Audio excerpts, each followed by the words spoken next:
kakainin natin yung pinakamagandang plating today. Na ginawa ng students ko.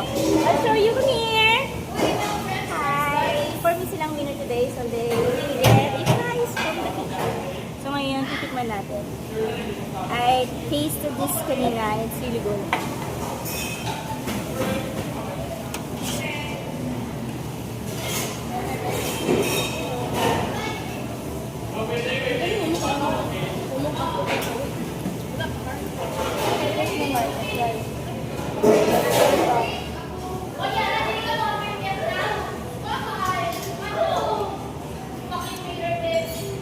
Nakain ako for the first time ng kambing.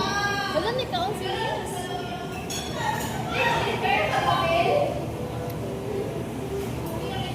Parang hindi siya kambing. It's nice. Ang galing nila niluto nila. Ang galing. I didn't taste talaga lansa.